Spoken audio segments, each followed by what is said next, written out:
നമസ്കാരം, മലയാളി വാർത്തയിലേക്ക് സ്വാഗതം.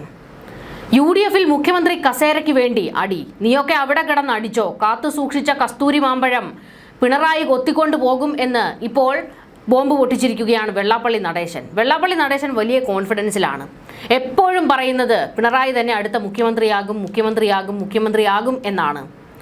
എന്നാൽ ഇവിടെ ഒരു ഭരണവിരുദ്ധ വികാരമുണ്ട്. അധികാരം UDFിനാണ് പോകുന്നത് എന്ന് വലിയ ചർച്ചകൾ ഒരു വഴിക്ക് നടക്കുന്നുണ്ട്. മെയ് 4-ന് റിസൾട്ട് വരാനിരിക്കുകയാണ്. അതിനു മുൻപാണ് ഇപ്പോൾ വെള്ളാപ്പള്ളി നടേശൻ വീണ്ടും UDFിനിട്ട് കുത്തിയിരിക്കുകയാണ്. സതീശ, മുഖ്യമന്ത്രി കസേരയ്ക്ക് വേണ്ടി മേലോട്ട് നോക്കി വായും പൊളിച്ചിരുന്നോളൂ എന്നാണ് വെള്ളാപ്പള്ളി നടേശൻ വലിയ പരിഹാസം ഉയർത്തുന്നത്. UDF മുഖ്യമന്ത്രി ആരാകണമെന്ന ചർച്ചകളിലേക്ക് കടക്കുമ്പോഴും കേരളത്തിൽ തുടർഭരണം ഉണ്ടാകുമെന്ന അവകാശവാദങ്ങൾ ശക്തമാണ്. UDFും LDFും പരസ്പരം അവർ ജയിക്കുമെന്ന് പറഞ്ഞുകൊണ്ടിരിക്കുകയാണെന്നും UDF അധികാരത്തിൽ വരും എന്നതിനാണ് മാധ്യമങ്ങൾ പ്രചാരണം കൊടുക്കുന്നതെന്നും വെള്ളാപ്പള്ളി പറഞ്ഞു. പക്ഷേ അവസാനം കാത്തു സൂക്ഷിച്ച മാമ്പഴം പിണറായി കൊത്തിക്കൊണ്ട് പോകുമോ എന്ന് കാത്തിരുന്ന് കാണേണ്ടി വരും. പിണറായി വിജയൻ മണ്ടനല്ലെന്നും ഇടതുപക്ഷം ബഹളം വയ്ക്കുന്നില്ല, ബഹളം വയ്ക്കുന്നത് ഇപ്പുറത്തുള്ളവരാണെന്നും വെള്ളാപ്പള്ളി നടേശൻ പരിഹസിച്ചു. UDF ക്യാമ്പിൽ ഇമേജ് ബിൽഡ് ചെയ്യാനുള്ള ശ്രമമാണ് നടക്കുന്നതെന്നും അദ്ദേഹം പരിഹസിച്ചു. 12 മന്ത്രിമാർ പരാജയപ്പെടും എന്നുള്ളത് VD സതീശന്റെ ആഗ്രഹമാണെന്നും ചെറിയ ഭൂരിപക്ഷത്തിലായിരിക്കും LDF അധികാരത്തിൽ വരികയെന്നും വെള്ളാപ്പള്ളി പറഞ്ഞു. ഇലക്ട്രിസിറ്റി ബോർഡ് ഒരു ചതിയൻ ചന്തുവായി മാറി, അതൊരു വെള്ളാനയാണെന്നും വെള്ളാപ്പള്ളി കുറ്റപ്പെടുത്തി. അതിനകത്തിരുന്ന് ഉദ്യോഗസ്ഥർ കനത്ത ശമ്പളം വാങ്ങുന്നുണ്ട്. വൈദ്യുതി പ്രതിസന്ധി ഉണ്ടെന്നും വൈദ്യുതി കുറവാണെന്നും എല്ലാവർക്കും അറിയാം. എന്നാൽ ക്ഷാമം പരിഹരിക്കാൻ കാലാകാലങ്ങളിൽ വന്ന സർക്കാരുകൾ പുതിയ പദ്ധതികൾ കൊണ്ടുവരണ്ടേ? സോളാർ ഫിക്സ് ചെയ്ത് കറണ്ട് സപ്ലൈ ചെയ്തവന് കാശുമില്ല. ഇലക്ട്രിസിറ്റി ബോർഡ് ചതിയൻ ചന്തുവായി മാറിയിരിക്കുകയാണെന്ന് വെള്ളാപ്പള്ളി ആവർത്തിച്ചു പറഞ്ഞു.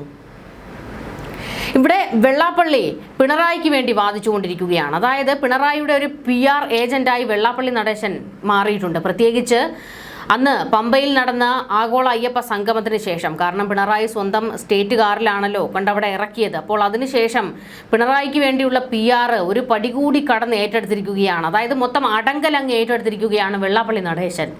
വെള്ളാപ്പള്ളി നടേശൻ പറയുകയാണ് ഇവിടെ പിണറായി വീണ്ടും അധികാരത്തിൽ വരും. ഇതിനു മുൻപ് വെള്ളാപ്പള്ളി അങ്ങേയറ്റം VD സതീശനെ പരിഹസിച്ചുകൊണ്ട് പറഞ്ഞത് പിണറായി വിജയൻ മുഖ്യമന്ത്രിയാകും. കാരണം എന്താ? അത് VD സതീശൻ ഇപ്പോൾ ചെയ്യുന്നതൊക്കെ അങ്ങ് ചെയ്താൽ മതി, പിണറായി മുഖ്യമന്ത്രി ആയിക്കൊള്ളും എന്നുള്ള ഒരു പരിഹാസമൊക്കെ ഉയർത്തിയിരുന്നു. വെള്ളാപ്പള്ളി നടേശന് കണ്ണിന് കണ്ടുകൂടാത്ത ഒരു നേതാവാണ് VD സതീശനുമായിട്ട് അത്ര അങ്ങോട്ട് ചേർന്ന് പോകില്ല.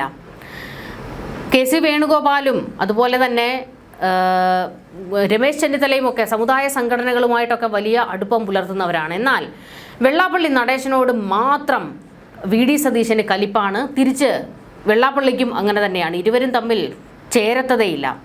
എന്തായാലും VD സതീശനെ ശപിച്ചിരിക്കുകയാണ് വെള്ളാപ്പള്ളി നടേശൻ. നോക്കിയിരിക്കത്തതേ ഉള്ളൂ എന്നൊക്കെയാണ് പരിഹാസങ്ങൾ വരുന്നത്. മുൻപ് VD സതീശൻ പ്രഖ്യാപിച്ചിരുന്നല്ലോ UDFിനെ അധികാരത്തിലെത്തിക്കാൻ കഴിഞ്ഞില്ലെങ്കിൽ വനവാസത്തിന് പോകുമെന്ന്. അപ്പോഴും വെള്ളാപ്പള്ളി നടേശൻ പരിഹാസം ഉയർത്തിയിരുന്നു. ഇപ്പോഴേ ഒരു സ്ഥലം നോക്കി വെച്ചോ എന്നൊക്കെയായിരുന്നു പരിഹാസം ഉയർത്തിയത്. കാത്തിരുന്ന് കാണണം ആർക്കാണ് അധികാരം കിട്ടാൻ പോകുന്നത്. മെയ് 4-ന് അറിയാമല്ലോ ജനവിധി എന്താണ് എന്നുള്ളത്. അതുവരെ ഈ ഒരു അടി കേരളത്തിൽ നടന്നുകൊണ്ടേയിരിക്കും. UDFിനാണ് അധികാരമെന്നും അല്ല തുടർഭരണം ഉണ്ടാകുമെന്നും പിണറായി അധികാരത്തിൽ വരുമെന്നും അല്ല പിണറായിയെ വലിച്ചു തോട്ടിലെറിയും എന്നൊക്കെയുള്ള വാദപ്രതിവാദങ്ങൾ ഓരോ വഴിക്കൂടെയും നടക്കും. അവരുടെ ഭാവനയ്ക്കനുസരിച്ച് ഓരോ കഥകൾ മെനയും, എന്നിട്ട് അതിൽ ജീവിക്കുകയാണ്. എന്തായാലും അതിന് കുമിളയുടെ പോലും ആയുസ് ഉണ്ടാകില്ല. ആരധികാരത്തിൽ വരും എന്നുള്ളത് കാത്തിരുന്ന് കാണണം. പക്ഷേ ഇപ്പോൾ വെള്ളാപ്പള്ളി നടേശൻ അതിശക്തമായി പിണറായിക്ക് വേണ്ടി നിലകൊള്ളുകയാണ്. ഒരു വഴിക്കൂടെ എല്ലാവരും പറയുന്നത് വെള്ളാപ്പള്ളി നടേശൻ പിണറായിക്കിട്ട് താങ്ങുകയാണെന്നാണ്. കാരണം വെള്ളാപ്പള്ളി നടേശൻ്റെ മകൻ തുഷാർ വെള്ളാപ്പള്ളി NDAയിലാണ്. BJPയുമായി ചേർന്ന് നിൽക്കുന്ന രാഷ്ട്രീയമാണ് തുഷാർ വെള്ളാപ്പള്ളിയുടേത്. ഈഴവ വോട്ടുകൾ മുഴുവൻ അങ്ങ് BJPയിലേക്ക് ഒഴുക്കാൻ തുഷാർ വെള്ളാപ്പള്ളിയുടെ നേതൃത്വത്തിൽ പല കളികളും നടക്കുന്നുണ്ട്. ഇതിന് ഒരു മൗനാനുവാദവും അതുപോലെ തന്നെ ചില സഹായങ്ങളും ഒക്കെ വെള്ളാപ്പള്ളി നടേശൻ ചെയ്തു കൊടുക്കുന്നുണ്ട് എന്നുള്ള ഒരു വിമർശനം പലപ്പോഴായി നമ്മൾ കേട്ടിട്ടുള്ളതാണ്. അതായത് പിണറായിക്കൊപ്പം നിൽക്കുന്നുണ്ട് ഞാൻ എന്ന് കാണിച്ചുകൊണ്ട് തൊട്ടപ്പുറത്തോട്ട് വോട്ട് ഒഴുക്കുകയാണോ എന്നുള്ളത് കാത്തിരുന്ന് കാണണം. ഏതായാലും വെള്ളാപ്പള്ളി നടേശനെയും NSS ജനറൽ സെക്രട്ടറി സുകുമാരൻ നായരെയും ഒക്കെ പോക്കറ്റിലാക്കാൻ പിണറായിക്ക് കഴിഞ്ഞിരുന്നു. കാരണം അവർ അവസാന നിമിഷം വരെയും പിണറായിക്ക് വേണ്ടി വാദിച്ചവരാണ്. അപ്പോൾ ഇതൊക്കെ ഈ സമുദായ നേതാക്കളെയൊക്കെ കൂടെ നിർത്താൻ കഴിഞ്ഞത് നേട്ടമാകുമോ, വോട്ടായോ എന്നൊക്കെ മെയ് 4-ന് അറിയാം. വെള്ളാപ്പള്ളി നടേശൻ ചില വിമർശനങ്ങളൊക്കെ ഉയർത്തിയിട്ടുണ്ട്. വട്ടിയൂർക്കാവിലെ BJP സ്ഥാനാർത്ഥി ആർ ശ്രീലേഖയെയും വെള്ളാപ്പള്ളി നടേശൻ വിമർശിച്ചു. ശ്രീലേഖയ്ക്ക് താൻ എന്ന ഭാവമാണെന്നും അധിക പ്രസംഗിയാണെന്ന് ആളുകൾക്ക് തോന്നിയെന്നും വെള്ളാപ്പള്ളി പറഞ്ഞു. പാർട്ടിക്ക് വിധേയരായിരിക്കണമെന്നും ശ്രീലേഖയുടെ സമീപനം സംഘടനാ ബോധമുള്ള ആളുകൾക്ക് ചേർന്നതല്ല എന്നും നടേശൻ കുറ്റപ്പെടുത്തി. വേലിയിലിരുന്ന പാമ്പിനെ എടുത്ത് ഇട്ടതുപോലെയാണോ എന്ന് സംശയമാണെന്നും രാജീവ് ചന്ദ്രശേഖറിന് അവരെ കൊണ്ടുവന്ന കാര്യത്തിൽ തെറ്റുപറ്റിയെന്നും വെള്ളാപ്പള്ളി കുറ്റപ്പെടുത്തി. അതേസമയം വോട്ടെണ്ണലിന് ഒരാഴ്ച മാത്രം അവശേഷിക്കെ മത്സരം കടുത്തുവെന്ന തിരിച്ചറിവിൽ CPIക്ക് പിന്നാലെ ഇടതുമുന്നണിയിലെ ചെറു കക്ഷികളിലും ഇപ്പോൾ ആശങ്ക ശക്തമാണ്. CPMനെയും CPIയെയും മാറ്റി നിർത്തിയാൽ 24 സീറ്റുകളിലാണ് ഇക്കുറി പ്രധാന ഘടക കക്ഷികൾ മത്സരിച്ചതെങ്കിലും ഉറപ്പു പറയാവുന്ന സീറ്റുകളുടെ എണ്ണത്തിൽ വലിയ ആത്മവിശ്വാസമില്ല.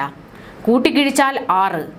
നല്ല മത്സരം, നേരിയ മേൽക്കൈ എന്നിങ്ങനെയാണ് നേതാക്കളുടെ വിലയിരുത്തൽ. 12 സീറ്റുകളിൽ ജനവിധി തേടിയ മാണി കോൺഗ്രസിന് 3 സീറ്റ് കിട്ടിയാൽ ആശ്വാസം.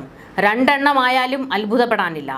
വിജയപ്രതീക്ഷയിൽ 1-ാം സ്ഥാനത്തുള്ളത് N ജയരാജ് മത്സരിച്ച കാഞ്ഞിരപ്പള്ളിയാണ്. അത് കഴിഞ്ഞ് ജോസ് കെ മാണിയുടെ പാലായെ പാർട്ടിക്കാർ പോലും എണ്ണുന്നുള്ളൂ.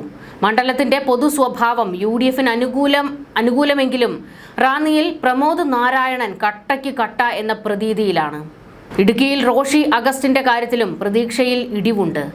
പൂഞ്ഞാറിലും ചങ്ങനാശ്ശേരിയിലും ടൈറ്റ് ഫൈറ്റാണ്. PJ ജോസഫിന്റെ സിറ്റിംഗ് സീറ്റായ തൊടുപുഴയിൽ ഇക്കുറി മകൻ അബുവാണ് മത്സരിച്ചതെങ്കിലും മാണി കോൺഗ്രസ് പ്രതീക്ഷ പുലർത്തുന്നില്ല. പിറവത്തും പെരുമ്പാവൂരിലും ചാലക്കുടിയിലും ഇരിക്കൂറുമെല്ലാം സാഹചര്യം സമാനം. RJD മത്സരിച്ച വടകര, കൽപ്പറ്റ, കൂത്തുപറമ്പ് സീറ്റുകളിൽ നേരിയ വിജയ പ്രതീക്ഷയുള്ളത് കൂത്തുപറമ്പിലാണ്. കഴിഞ്ഞവട്ടം 9541 വോട്ടിന്റെ ഭൂരിപക്ഷത്തിൽ ജയിച്ചത് മുൻനിർത്തിയാണ് ഈ സാധ്യത വിലയിരുത്തൽ. സ്ഥാനാർത്ഥി മാറിയതും ഭരണവിരുദ്ധ വികാരവും എങ്ങനെ സ്വാധീനിക്കുമെന്നത് കണ്ടറിയണം. മന്ത്രി K കൃഷ്ണൻകുട്ടിയുടെ നേതൃത്വത്തിലുള്ള ഇന്ത്യൻ സോഷ്യലിസ്റ്റ് ജനതാദൾ ചിറ്റൂരിലും എറണാകുളത്തും തിരുവല്ലയിലുമാണ് മത്സരിച്ചത്. നന്നായി വിയർത്തെങ്കിലും തിരുവല്ലയിൽ മാത്യു T തോമസ് വിജയ പ്രതീക്ഷ പുലർത്തുന്നുണ്ട്. തെരഞ്ഞെടുപ്പ് രാഷ്ട്രീയത്തിൽ നിന്ന് പടിയിറങ്ങിയ കൃഷ്ണൻകുട്ടി വിജയിച്ച ചിറ്റൂരിൽ ഇക്കുറി അഡ്വക്കേറ്റ് K മുരുകദാസ് കടുത്ത മത്സരമാണ് നേരിട്ടത്. എറണാകുളത്തും സമാനമാണ് സ്ഥിതി. കോവളത്ത് തർക്കത്തെ തുടർന്ന് ഇക്കുറി ഇടത് സ്വതന്ത്രൻ ജനവിധി തേടിയതിനാൽ ISJDയുടെ കള്ളിയിൽ വരില്ല.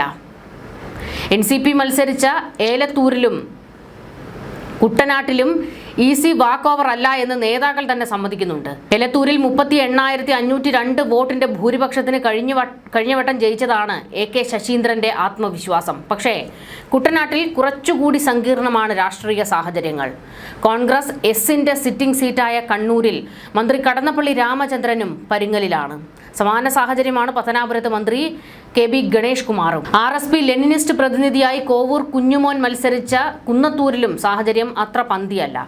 അപ്പോൾ നല്ല പരിങ്ങൽ ഇത്തവണ ഉണ്ട് എന്നുള്ളത് വ്യക്തമാകുകയാണ്. എന്നിട്ടും തുടർഭരണം കിട്ടും എന്നുള്ള ഒരു പ്രതീക്ഷയിലാണ് ഇപ്പോഴും CPM നിൽക്കുന്നത്. അതായത് സീറ്റ് കുറയുമെന്നുള്ളത് അവർ തന്നെ പറയുന്നുണ്ട്. പക്ഷേ വിജയിക്കുമെന്നുള്ളൊരു വലിയ പ്രതീക്ഷ അവർ വെച്ചു പുലർത്തുന്നുണ്ട്. തൊട്ടപ്പുറത്ത് ഞങ്ങൾ ജയിച്ചു എന്ന മട്ടിൽ മുഖ്യമന്ത്രി കസേരയ്ക്ക് വേണ്ടിയുള്ള തർക്കമാണ് UDFൽ മുറുകുന്നത്. എന്തായാലും മെയ് 4-ന് അറിയാം. ന്യൂസ് ഡെസ്ക് മലയാളി വാർത്ത.